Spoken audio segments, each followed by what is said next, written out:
Kita bertemu semula pelajar-pelajar di dalam bab yang ke-6. Bab yang ke-6 kita akan gabungkan dengan bab yang ke-7 kerana mempunyai elemen yang sama. Bab yang ke-6 berkenaan dengan ciri-ciri penulisan fakta, sementara bab yang ke-7 adalah jenis-jenis teks penulisan. Baik, objektif untuk mempelajari bab yang ke-6 ini, yang pertama kita hendak mengetahui asas dan bentuk serta ciri penulisan, khususnya penulisan fakta, untuk mengetahui gaya dan laras yang digunakan dalam setiap penulisan ataupun lisan, dan seterusnya kita juga ingin mengetahui dan memahami struktur serta bentuk wacana sama ada penulisan ataupun lisan, ya. Kita akan ikuti keseluruhan subtopik yang ada di dalam bab ke-6. Baik, ringkasan tentang topik bab 6 kita boleh lihat di sini. Boleh menjadikan panduan kepada pelajar-pelajar sekalian. Yang pertama, kita akan melihat ciri atau bentuk penulisan fakta. Yang kedua, yang ini elemen ataupun subtopik yang sangat penting, iaitu gaya dan laras. Seterusnya, struktur. Kita memahami kandungan yang ada dalam setiap penulisan itu. Kita melihat strukturnya dan seterusnya. Ya, topik wacana ni kita akan bincang secara ringkas sahaja, ya. Baik, pelajar-pelajar semua, untuk memulakan bab 6, kita lihat terlebih dahulu tentang definisi ataupun pengertian penulisan kreatif dan penulisan fakta. Untuk makluman pelajar semua, penulisan kreatif dikenali sebagai penulisan berdasarkan idea, melalui pengamatan, pengalaman dan ditambah dengan imajinasi dan kreativiti penulis itu sendiri. Dan penulis biasanya akan memberikan gambaran ataupun bayangan imajinasi perasaan mereka. Dan dalam bentuk penulisan kreatif ini boleh dibahagikan atau dikategorikan seperti cerita, puitika dan gambar, ya. Sementara penulisan fakta pula adalah penulisan yang bersifat ilmiah, akademik, keintelektualan yang tidak memasukkan rasa hati atau emosi ke dalam penulisan mereka.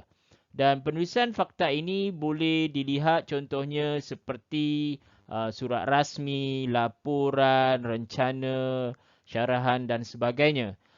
Baik, untuk penulisan fakta ini boleh dilihat dalam 4 bentuk ataupun 4 style ataupun 4 ciri, iaitu penjelasan, penghujahan, penceritaan dan penghuraian.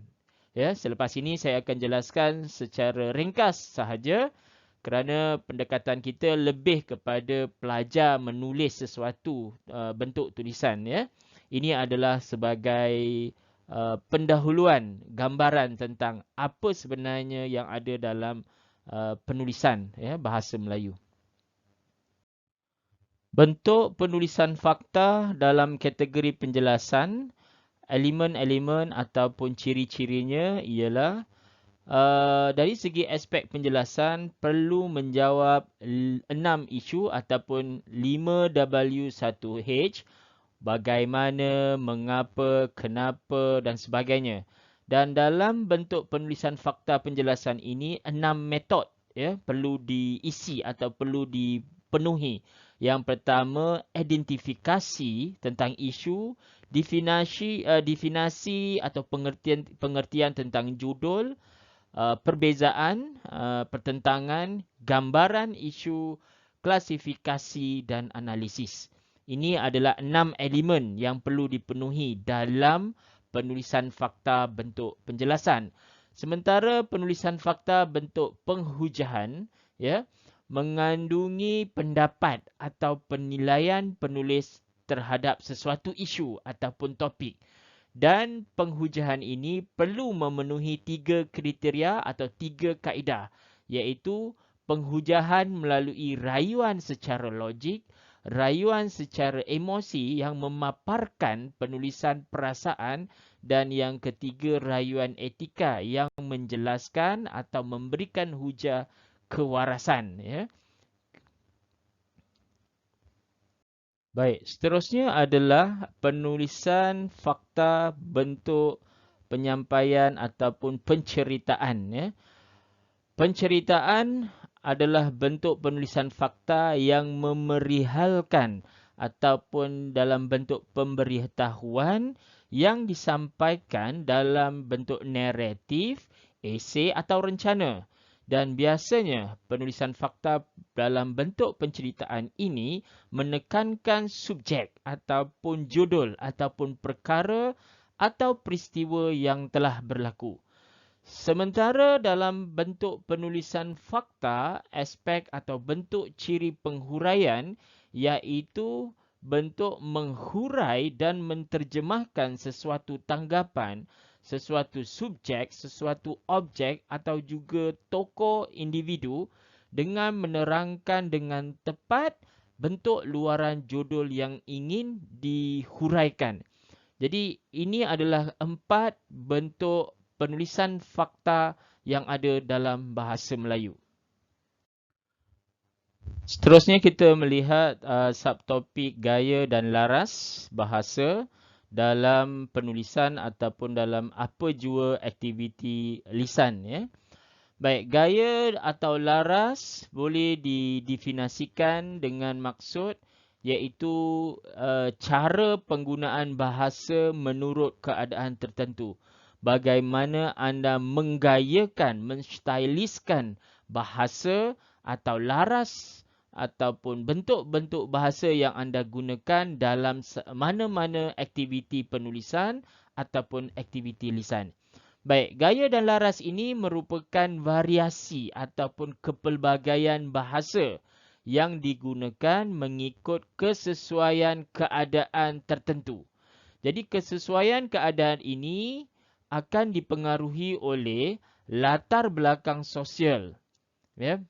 Kedua, penutur itu sendiri atau penulis itu sendiri. Ketiga, peserta atau audien dalam majlis tersebut, dalam wacana tersebut. Dan seterusnya, tujuan. Ya, bagaimana gaya dan laras ini akan dipengaruhi dengan maksud tujuan. Jika tujuan yang penting ataupun tujuan yang serius, kita akan menggunakan gaya bahasa yang serius. Dan begitu juga dengan penggunaan tata bahasa.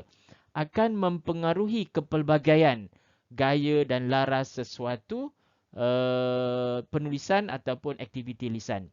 Baik, seterusnya kita lihat di sini iaitu dari segi aspek jenis laras. Ya. Laras bahasa ataupun bentuk bahasa boleh dibahagikan kepada dua, iaitu bentuk laras biasa dan bentuk laras khusus ataupun spesifik. Laras biasa boleh dibahagikan secara mudah iaitu laras biasa formal dan yang kedua iaitu laras biasa tidak formal. Sementara laras khusus yang kita tumpukan dalam bab yang ke-6 ialah melihat bagaimana sesuatu laras bahasa itu dipengaruhi dari segi kepenggunaan atau tujuan khusus tertentu dalam aktiviti penulisan ataupun aktiviti lisan tersebut.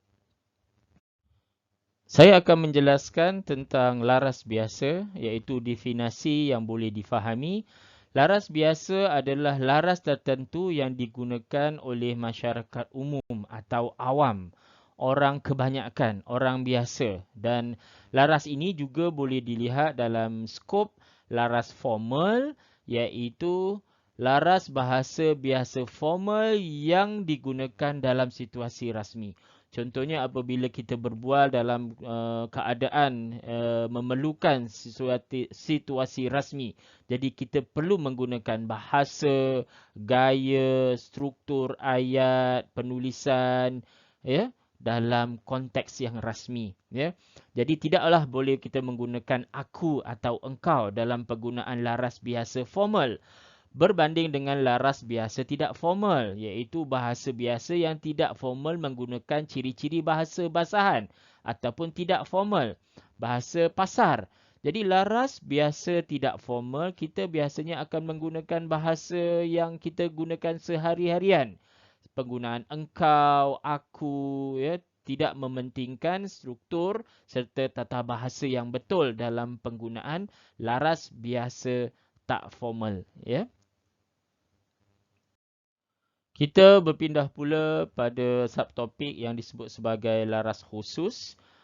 Dari segi definisi pengertian, laras khusus merujuk kepada penggunaan untuk khalayak khusus ataupun tertentu ataupun spesifik seperti ahli-ahli peminat dalam bidang-bidang tertentu mengikut kepakaran ataupun keahlian. Baik, laras khusus ni banyak ya. Ada yang mengatakan 9, ada yang mengatakan 7. Tetapi saya hanya memilih 5 sahaja. Namun dalam video ini saya tidak terangkan kelima-lima itu. Ya. Baik, kita kesuntukkan masa kerana kita sepatutnya video pun tak perlu panjang. Jadi ada beberapa laras yang kita akan bincangkan dalam video ini, antaranya laras perniagaan, laras akademik, laras undang-undang ya. Dan yang selainnya itu kita akan lihat dalam bentuk slide nota sahaja. Baik. Baik, pelajar-pelajar, kita lihat satu persatu laras yang saya telah sediakan dalam video ini. Baik, laras yang terpenting ataupun banyak digunakan dalam dunia perniagaan ataupun bisnes kita semasa ya, disebut sebagai laras perniagaan ataupun laras komersial dan juga dikenali dengan pelbagai nama ya. Dari segi definisi, laras perniagaan digunakan untuk mempengaruhi, persuade dan untuk membentuk tanggapan tertentu, ya, memujuk atau mengubah sikap pengguna ataupun pelanggan ataupun untuk mempengaruhi tindakan pengguna membeli atau menggunakan satu perkhidmatan yang digunakan, ya. Laras peniaga ini juga dikenali dengan laras dunia korporat, laras perusahaan, laras industri, perakaunan, perbankan dan sebagainya. Ini adalah sub ataupun kriteria yang ada dalam setiap laras perniagaan. Ya. Baik, laras perniagaan ini boleh dilihat ciri-cirinya mengandungi iklan. Ya. Iklan satu produk yang akan dipasarkan biasanya menggunakan iklan untuk hebahan ataupun untuk pemberitahuan. Ya, seterusnya digunakan juga dalam bentuk laporan perniagaan, tender ya, untuk mendapatkan sesuatu pekerjaan ataupun satu projek. Dan begitu juga laras perniagaan ni wujud juga dalam bentuk brosur ataupun risalah, bunting ataupun banner ya. Dan laras perniagaan ini perlu dibantu, disokong untuk menarik lagi minat gambar ilustrasi yang menarik, lukisan, moto, slogan dan sebagainya. Kerana dalam perniagaan kita perlu menjual sesuatu produk itu agar klien ataupun pelanggan membeli. Dengan tarikan-tarikan tersebutlah produk dapat dijual. Ya. Baik, seterusnya kita lihat laras akademik. Juga dikenali dengan laras keintelektualan ataupun keilmuan. Ya, kerana bentuknya yang teknikal, laras ini memenuhi aspek akademik, penyelidikan. Ya. Dan penyelidikan itu juga bergantung dalam bentuk penyelidikan. Sains, teknologi, ICT, bahasa, sejarah, matematik dan sebagainya. Ya. Dan biasanya untuk mengenali laras akademik ini mudah. Ya. Kerana dia membabitkan golongan-golongan keintelektualan, profesor, pengajar, penulisan buku yang kalau kita lihat contohnya seperti penulisan tesis, kertas kerja, paperwork ya, yang mengandungi istilah-istilah khusus yang biasanya difahami oleh golongan tertentu yang terdapat dalam bidang tersebut ya. Dan setiap laras akademik ini mempunyai format yang tersendiri. Ya, antaranya mengandungi nota kaki, ya, footnote, bibliografi, rujukan, citation, formula, data dan sebagainya. Ini adalah ciri-ciri bentuk laras akademik. Baik, seterusnya adalah laras undang-undang. Bagi saya, laras undang-undang adalah laras yang agak susah kerana bukan kepakaran saya ataupun setengah pelajar. Mungkin jika pelajar yang terbabit dalam fakulti perundangan, ya, peguam ataupun pendakwa raya ataupun hakim, laras undang-undang adalah sangat mudah bagi mereka kerana sudah menjadi kebiasaan, ya. Untuk definasi, kita boleh lihat laras undang-undang dilihat sebagai laras yang telah wujud, ya, bentuk bahasa yang telah wujud sekian lama ketika zaman Kerajaan Melayu Melaka. Kerana contoh seperti teks undang-undang Konun Melaka dan sebagainya adalah antara ciri laras undang-undang yang sangat lama. Baik, laras undang-undang bersifat moden dan banyak mempunyai struktur gaya bahasa yang teknikal. Cirinya mengandungi prinsip undang-undang tertentu dalam bentuk akta, bahagian, subsection dan sebagainya. Ya, kalau anda lihat di sini contoh yang saya berikan agak teknikal seperti istilah argumentum ad bacillum ataupun habeas corpus dan sebagainya.